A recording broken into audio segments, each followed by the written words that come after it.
मेरा नाम अनिल गुज्जर है। मैं हरियाणा का रहने वाला हूँ। तो आज की मैं यह घटना जो आपको बताने वाला हूँ यह मेरे साथ साल 2020 के अप्रैल महीने में घटी थी। तो मैं आपको बता दूं कि उस समय कोरोना वायरस के कारण पूरे देश में लॉकडाउन लगा था। यहाँ तक रात तो छोड़ो, लोग दिन में भी नज़र नहीं आ रहे थे। तो आते हैं अपनी कहानी पर।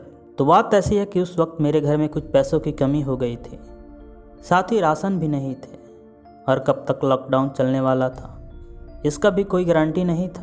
तो मम्मी बोली, अनिल मामा के यहाँ से कुछ पैसे लेते आ और उधर से ही आते वक्त घर के लिए आटा चावल भी लेते आना। तो मैं आपको बता दूं कि मेरे पापा उस समय प्राइवेट जॉब करते थे। हमारे घर में मेरा छोटा भाई और मम्मी पापा थे। इधर लॉकडाउन होते ही पापा की नौकरी छूट गई और देखते देखते घर में पैसों की तंगी आ गई थी। लेकिन मेरे मामा एक हाई स्कूल में टीचर थे, तो उन्हें कोई पैसे की दिक्कत नहीं थी, इसीलिए हमने उनसे ही मदद मांगी।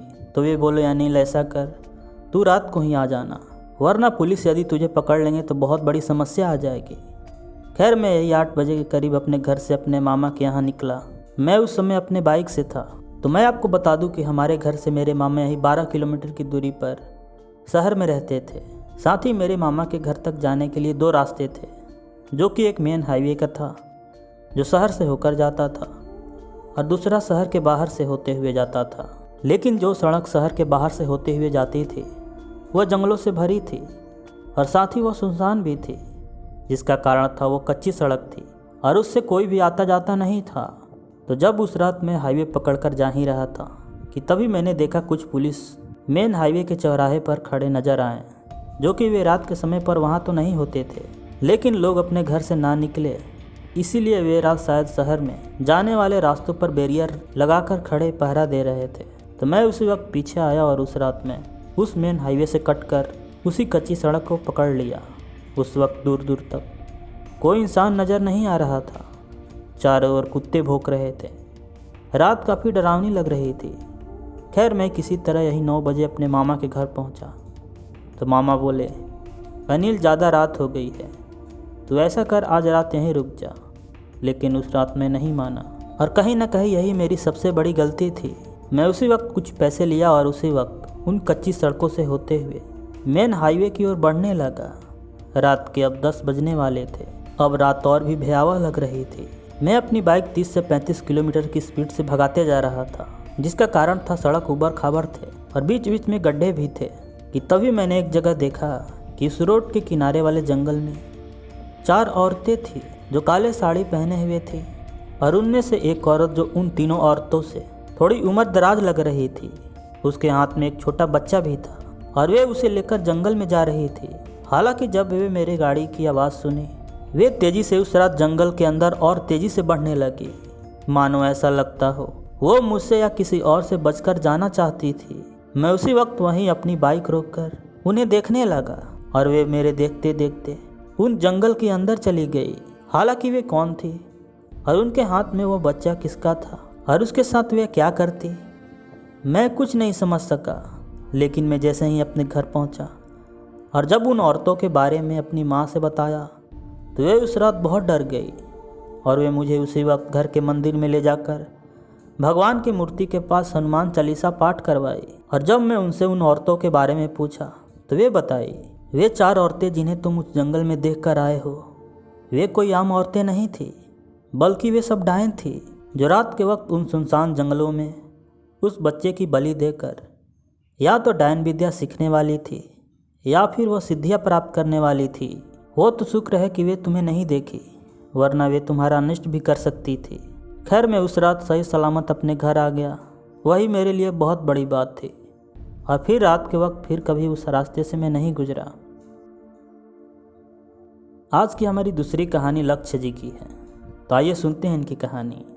यह बात आज से 15 से 16 साल पहले की है, जब मेरे पापा मम्मी और दादा दादी पटना के कंकड़ बाग इलाके में रहते थे। उस समय मैं 2 साल का था। तो हम जहाँ रहते थे वह इलाका काफ़ी अच्छा था। साथ ही हमारे घर के ठीक सामने एक बहुत बड़ा तालाब हुआ करता था, जिसमें थोड़ा बहुत पानी हमेशा रहता ही था, लेकिन पानी बहुत गंदा रहता था, जिसका कारण था शहर के बहुत से लोग अपने घर के कूड़े कचरे उसी तालाब में फेंक देते। उस समय मेरे पापा एक हीरो होंडा एजेंसी में काम करते थे। जिससे वे शाम को 10 बजे से 11 बजे के बीच ही घर आते थे। तो हुआ ऐसा कि एक शाम मेरी मम्मी किचन में खाना बनाकर ऊपर छत पर चली गई। उस समय गर्मियों के दिन थे और शायद उस समय लाइट भी कटी थी। रात के 10 बजने वाले थे कि तभी मेरी मम्मी सोलर पैनल की लाइट में देखी एक औरत थी जो उस तालाब के पानी से निकली और सोलर के लाइट से बचते हुए सीधे वह हमारे घर की ओर ही आने लगी। तो मेरी मम्मी बताती है कि उस औरत की लंबाई यही लगभग 7 से 8 फुट रही होगी। हालांकि अंधेरा होने की वजह से उस रात मेरी मम्मी उसका चेहरा तो नहीं देख सकी, लेकिन जब मेरी मम्मी उस औरत को अपने ओर आते हुए देखी, वे उसी समय छत पर बैठ गई ताकि वह औरत उन्हें ना देख सके। फिर वह देखी, वह औरत हमारे घर के ठीक बगल वाले घर के दीवालों पर चढ़ते हुए उसके घर के अंदर चली गई। उसके बाद मेरी मम्मी को उस रात पूरा विश्वास हो गया कि वह एक चुड़ैल है। वे उसी समय छत से नीचे उतरी तो देखी मेरे पापा घर पर आ चुके थे और वे उस समय लाइट आने के इंतज़ार में बैठे थे कि तभी लाइट आ गई। और उस रात जब मेरी मम्मी उस औरत के बारे में मेरे पापा और दादी को बताई तो उस रात वे इतना डर गए कि उसी वक्त मेरी दादी घर के सभी दरवाजे और खिड़कियों को बंद कर दी। और फिर उस रात मेरी दादी मेरी मम्मी को जो बताई उसे सुनकर उनके पैरों तले ज़मीन ही खिसक गई।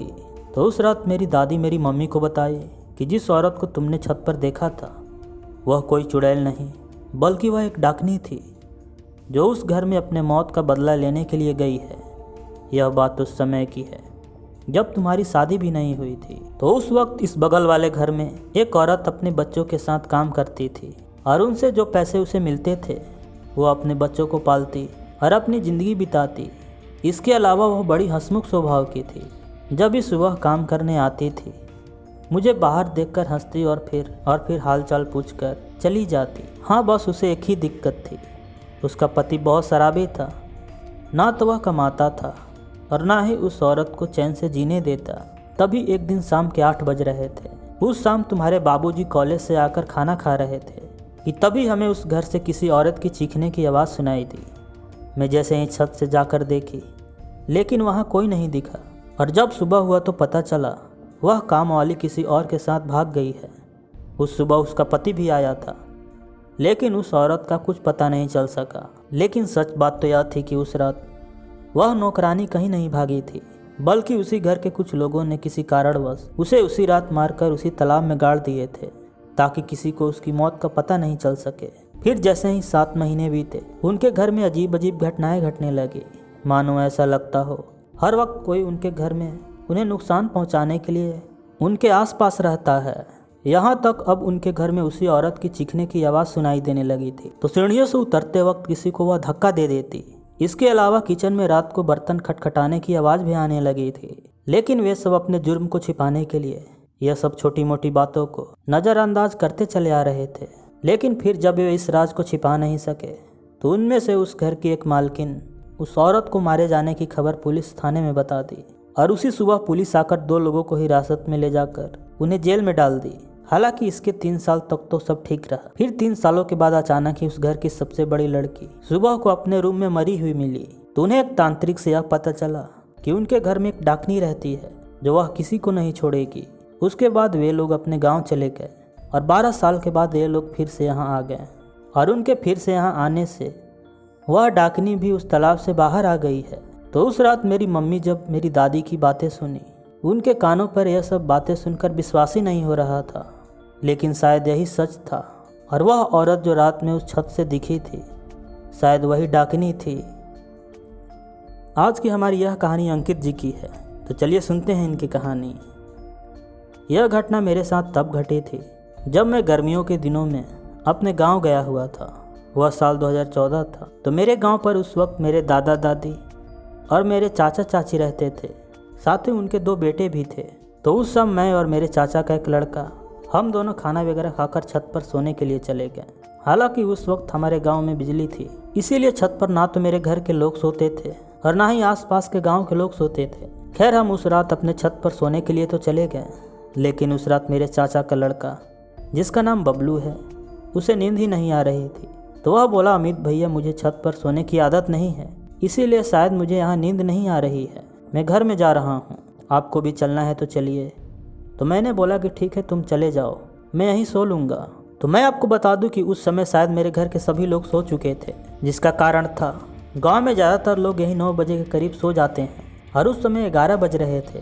खैर उस रात मुझे उस छत पर सोते हुए अभी मुश्किल से 2 घंटे ही हुए थे कि तभी ना जाने क्यों मेरी नींद खुल गई और जब मैं अपने चारों ओर देखा तो मेरे सिवा उस रात छत पर कोई नहीं था। साथ ही मैंने उस रात यह भी महसूस किया कि मुझे ठंड भी लग रही है, लेकिन ऐसा कैसे हो सकता था।